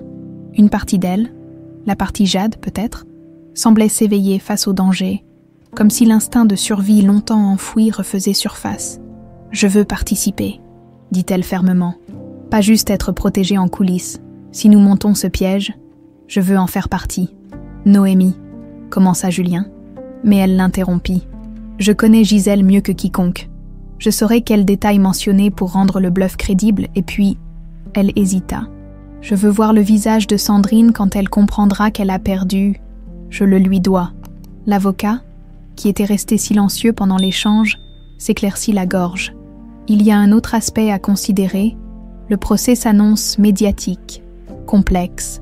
La participation active de mademoiselle Jade pourrait renforcer considérablement notre position. Julien soupira profondément, vaincu par la détermination qu'il lisait dans les yeux de sa fille. « D'accord, mais à mes conditions. Maurice ne te quittera pas d'une semelle. Et au moindre signe de danger, on arrête tout. Promis. » Noémie acquiesça solennellement. « Promis. » Le plan fut élaboré dans les heures qui suivirent. L'inspecteur Rodriguez organiserait un nouvel interrogatoire de Sandrine le lendemain. Pendant cette séance, il recevrait un appel urgent, l'informant que Gisèle Moreau venait d'être localisée et avait accepté de coopérer pleinement en échange d'une immunité. Puis, au moment crucial, Noémie ferait son entrée, affirmant avoir reçu un message détaillé de Gisèle, révélant tout sur Laurent. « Reste une inconnue », souligna Maurice alors qu'il finalisait les détails. Comment Sandrine communiquerait-elle avec ce Laurent si elle est en détention ? Son avocate, répondit l'inspecteur. Nous avons remarqué qu'elle insiste pour la voir quotidiennement, bien plus que nécessaire pour la préparation de sa défense. Nous avons des soupçons, mais pas assez pour intervenir légalement. Alors nous la surveillerons aussi, conclut Julien. Si ce Laurent existe vraiment, il se manifestera après notre petit théâtre. Cette nuit-là, allongée dans la chambre d'amis qu'elle avait choisie plutôt que son ancienne chambre d'enfant, Noémie contemplait le plafond, incapable de trouver le sommeil. Demain, elle affronterait à nouveau la femme qui avait détruit sa vie. Demain, peut-être, elle découvrirait si Gisèle était vraiment en danger. Son téléphone vibra doucement sur la table de nuit. Un message d'un numéro inconnu. Ne fais confiance à personne. Pas même à ceux qui prétendent te protéger. Je veille sur toi, G. Gisèle. Enfin, Noémie sentit son cœur s'accélérer. Elle allait répondre quand un second message apparut. Ne réponds pas. Ne parle de ce message à personne. Demain, à l'interrogatoire. Fais attention à l'avocate de Sandrine. Elle n'est pas celle qu'elle prétend être. Le commissariat central de Lyon présentait une façade austère, accentuée par la pluie fine qui tombait sans discontinuer depuis l'aube, dans une salle d'observation adjacente à la salle d'interrogatoire. Noémie attendait, le cœur battant. À travers la vitre sans teint, elle pouvait voir Sandrine, vêtue d'un uniforme pénitentiaire qui contrastait cruellement avec son élégance habituelle. Pourtant, même dans ces circonstances, la femme conservait une prestance troublante. À ses côtés se tenait son avocate, maître Valérie Mercier, une femme d'une 50aine d'années à l'allure sévère et au regard perçant. Noémie l'observa attentivement, les mots de Gisèle résonnant dans son esprit. « Elle n'est pas celle qu'elle prétend être. Tu es prête ?» demanda doucement Julien, debout près d'elle. Sa blessure au bras le faisait encore souffrir, mais rien n'aurait pu le tenir éloigné aujourd'hui. Noémie hocha la tête. Incapable de parler tant sa gorge était nouée, l'inspecteur Rodriguez lui fit un signe encourageant avant d'entrer dans la salle d'interrogatoire, un dossier à la main. « Madame Armand, merci d'avoir accepté cet entretien », commença-t-il d'une voix professionnelle. « Nous avons quelques questions supplémentaires concernant les événements du 12 novembre 2007. » Sandrine soupira théâtralement. « Encore, j'ai déjà tout dit. »« Pas exactement. Vous avez mentionné un certain Laurent, mais vous avez refusé de nous donner son identité complète ou sa localisation actuelle. » L'avocate intervint immédiatement. « Ma cliente a proposé un arrangement avec le procureur. Sans garantie formelle d'allègement de peine, elle n'est pas tenue de révéler ces informations. » Rodriguez acquiesça poliment. « Bien sûr, maître. Toutefois, je tiens à informer votre cliente que sa coopération serait, comment dire, plus valorisée si elle intervenait rapidement. »« Que voulez-vous dire ?» demanda Sandrine, soudain méfiante, à cet instant précis, comme prévu dans leur mise en scène. Le téléphone de l'inspecteur sonna. Il s'excusa et répondit, s'éloignant légèrement mais restant assez près pour être entendu. Rodriguez à l'appareil. « Oui, elle a été retrouvée. Où ça ? Et elle est prête à témoigner. »« Parfait. Amenez-la immédiatement. » Il raccrocha, affichant une satisfaction évidente. Sandrine avait pâli visiblement. « Une bonne nouvelle, inspecteur ?» demanda maître Mercier, sa voix trahissant une légère tension. « Excellente. » Rodriguez se tourna vers Sandrine. Il semblerait que Gisèle Moreau ait finalement décidé de sortir de l'ombre. Elle a été localisée ce matin à Marseille et a accepté de coopérer pleinement. Elle est en route pour Lyon en ce moment même. Le visage de Sandrine se décomposa. « C'est impossible. Elle ne ferait jamais ça. »« Pourquoi pas ?»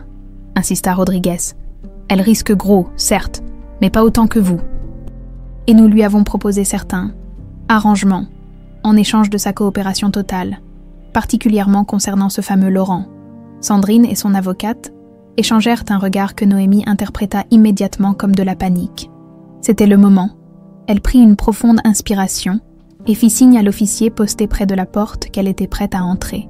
Lorsqu'elle pénétra dans la salle d'interrogatoire, le silence devint palpable. Sandrine se figea, ses yeux s'écarquillant sous l'effet de la surprise, puis de la haine. « Qu'est-ce qu'elle fait là ?» siffla-t-elle à son avocate.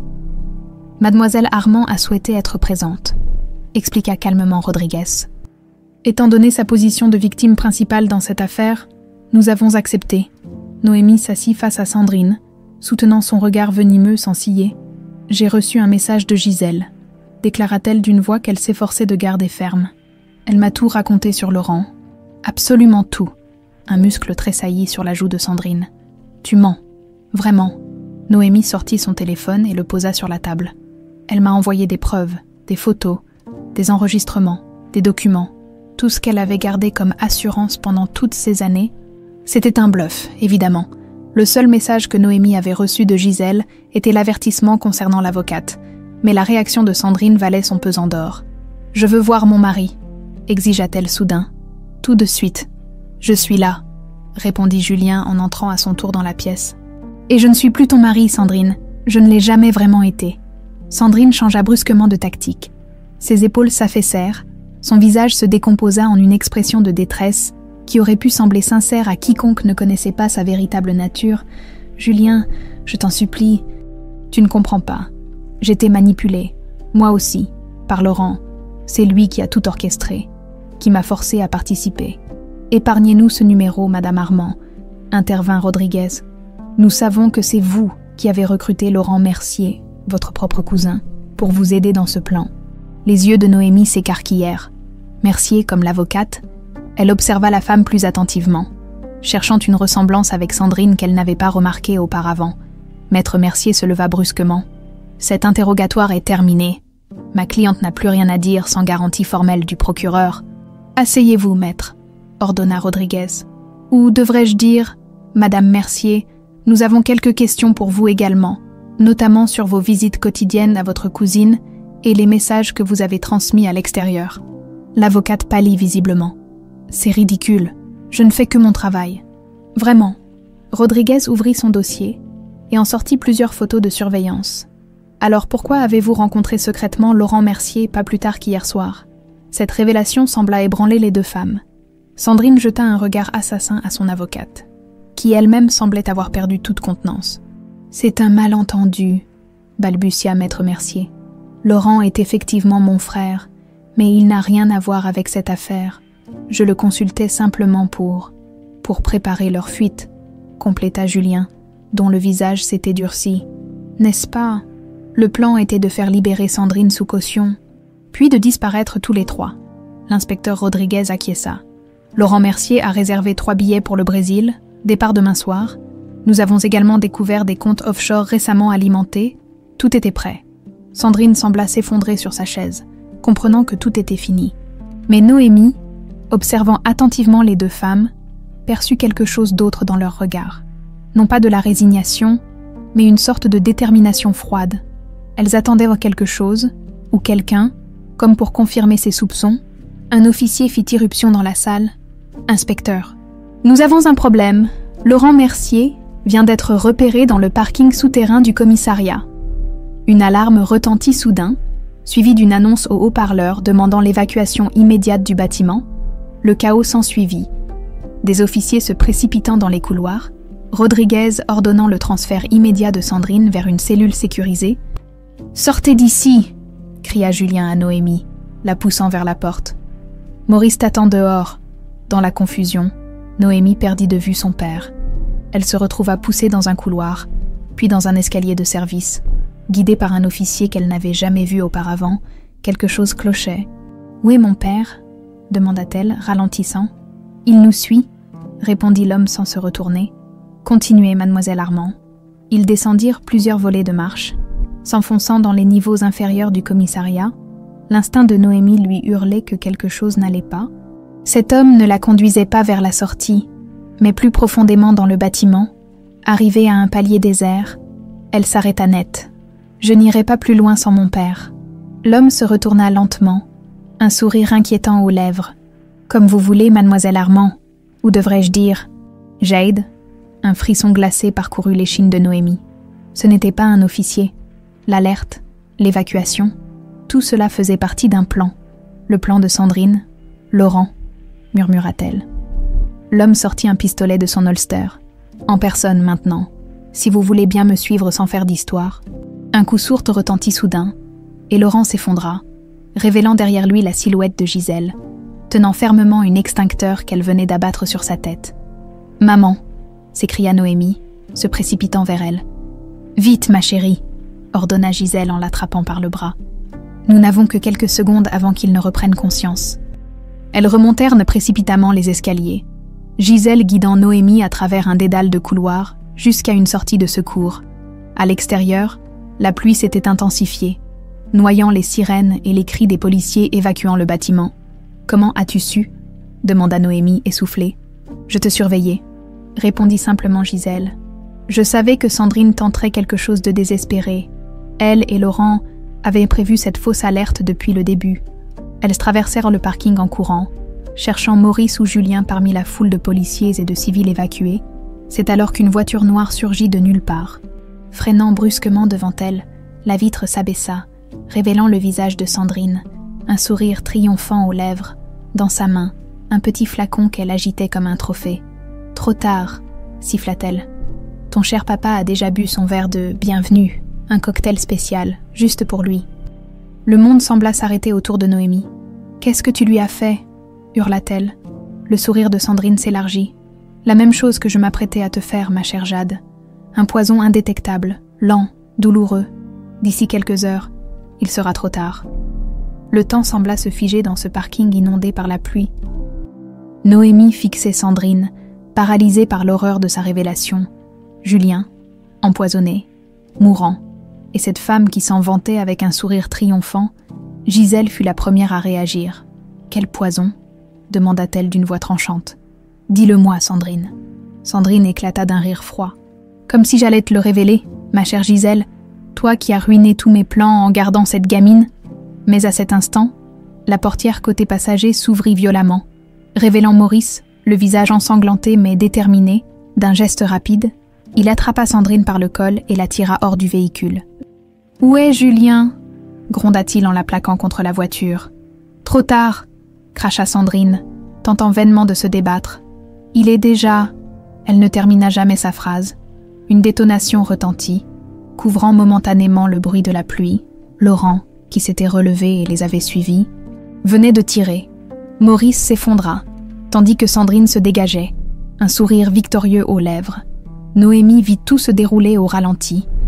Laurent avançant vers elle, arme au poing, Sandrine remontant dans la voiture, Gisèle se plaçant instinctivement devant elle, comme un ultime bouclier.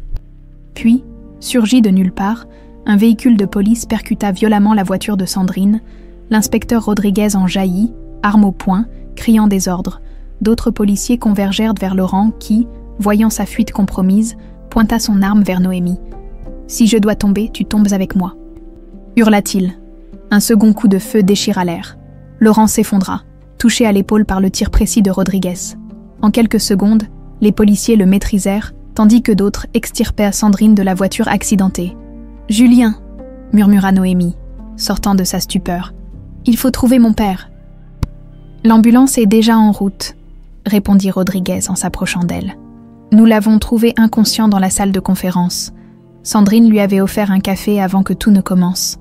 Elle a dit que c'était un poison lent, expliqua précipitamment Noémie, qu'il serait trop tard dans quelques heures. « Le flacon » s'écria Gisèle. Elle avait un flacon dans la voiture. Les policiers fouillèrent rapidement le véhicule accidenté et récupérèrent le petit contenant en verre que Sandrine avait agité devant elle.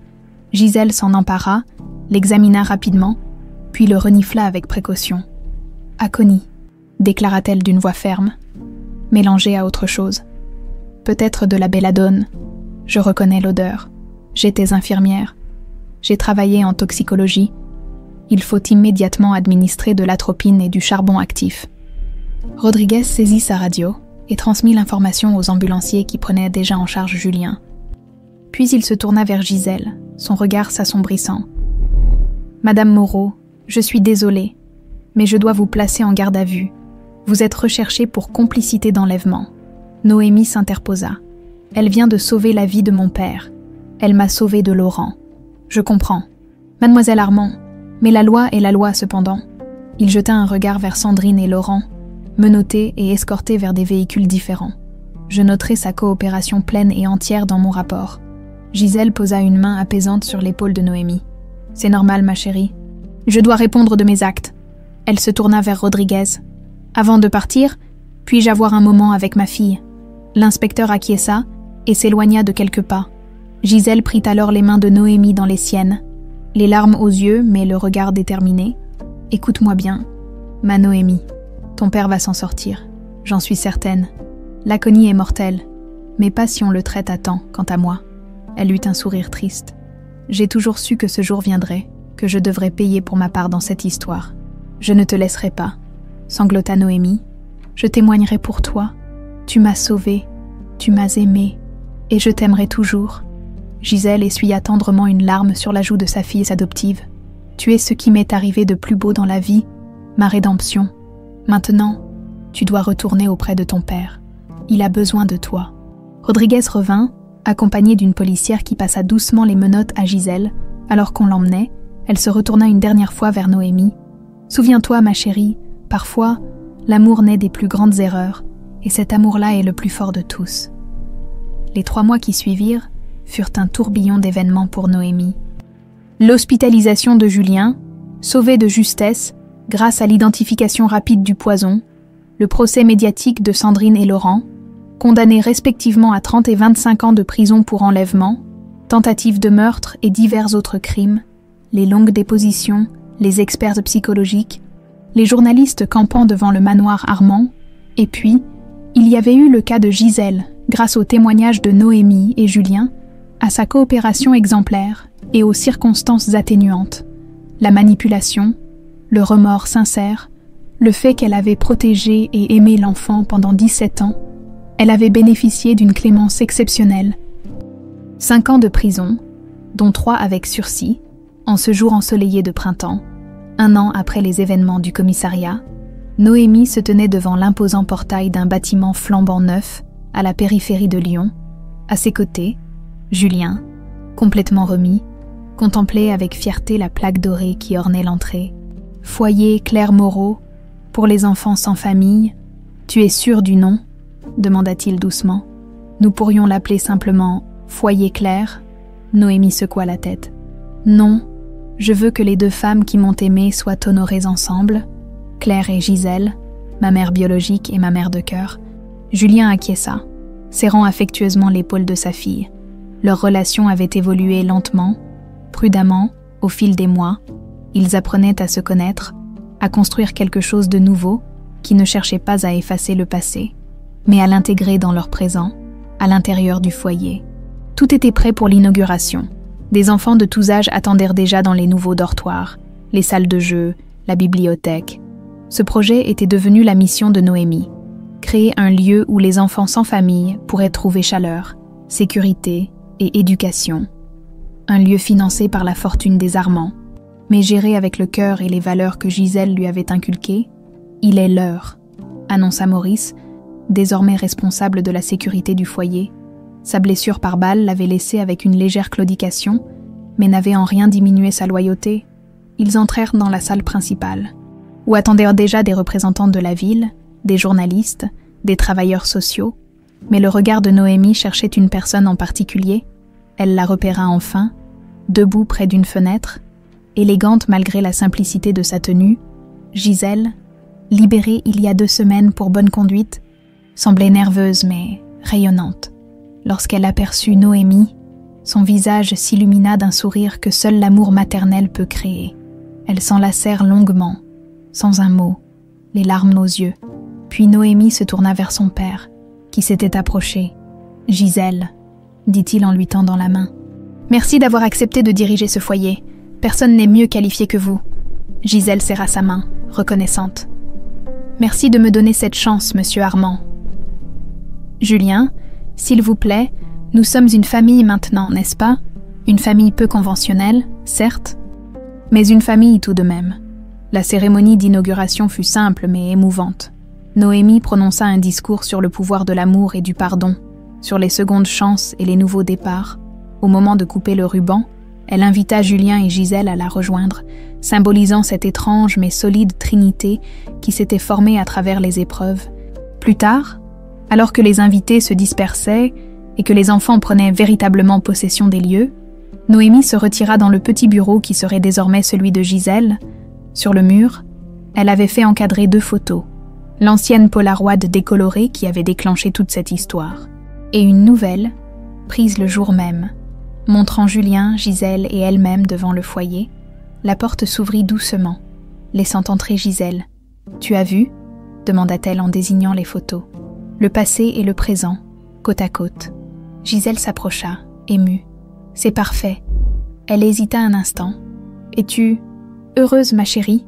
Noémie réfléchit à cette question apparemment simple. Était-elle heureuse?